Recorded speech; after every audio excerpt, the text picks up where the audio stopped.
Dalam menjalani kehidupan, pastinya kita membutuhkan kebutuhan untuk bertahan hidup. Dari kebutuhan primer, sekunder, hingga ke tersier, kebutuhan itu jelas dan tentunya terukur. Jika sebaliknya, primer aja masih kewalahan, langsung ke tersier, itu bukan kebutuhan, itu namanya keinginan, karena jumlah yang tidak terukur dan bersifat bebas. Kita sesuka hati untuk menginginkannya. Apakah salah? Itu tidak salah juga. Anda berhak menentukan keinginan impian-impian Anda masing-masing. Dan ini ada bagusnya, juga ada tanggung jawabnya.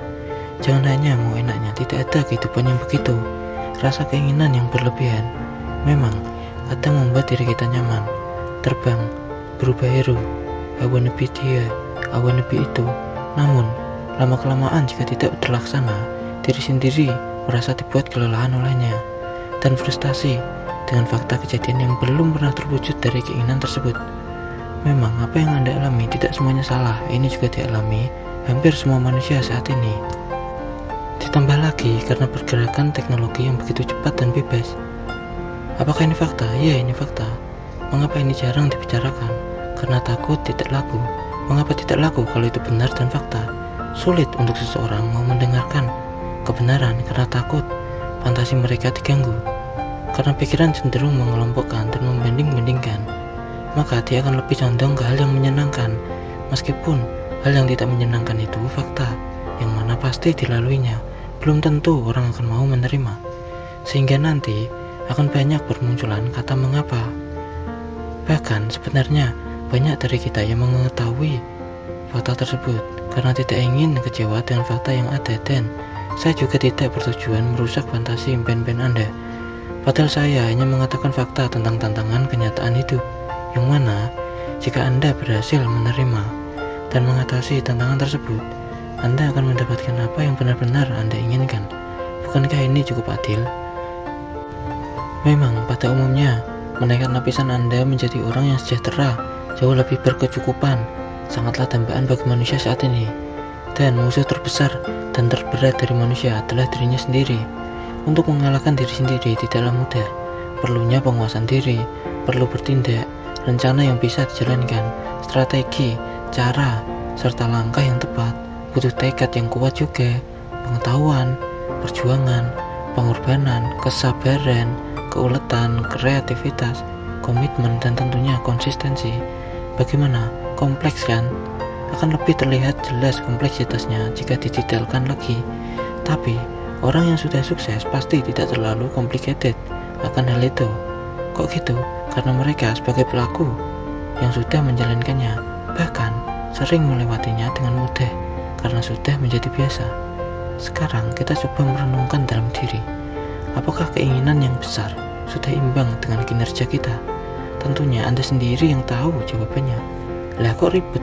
Ngomong keinginan, ngomong impian, kok nyampe kemana-mana? Saya juga tidak heran jika ada yang berpendapat seperti itu. Dan bisa jadi sebagai luapan keinginan yang belum terpenuhi, atau bisa juga faktor kumpulan logika yang tidak mau mencernanya.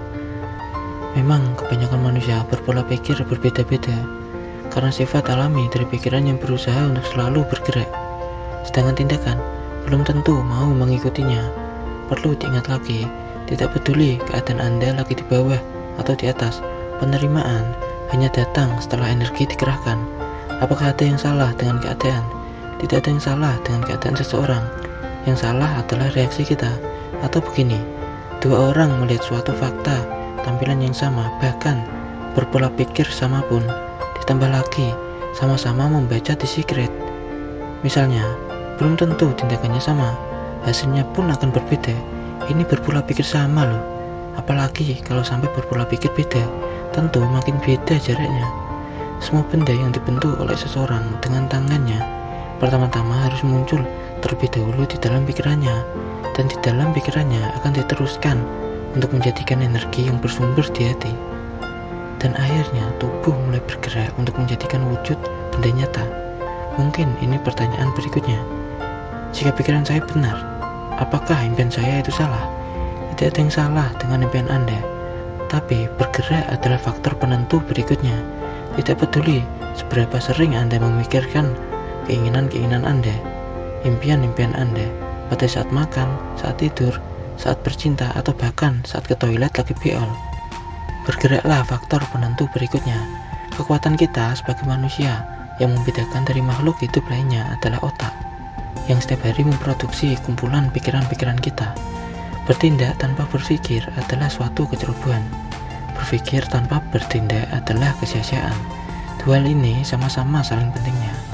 Jangan hanya menghabiskan waktu dalam melamun, membangun kerajaan impian Anda. Cukup beberapa menit saja untuk bervisualisasi merenungkannya.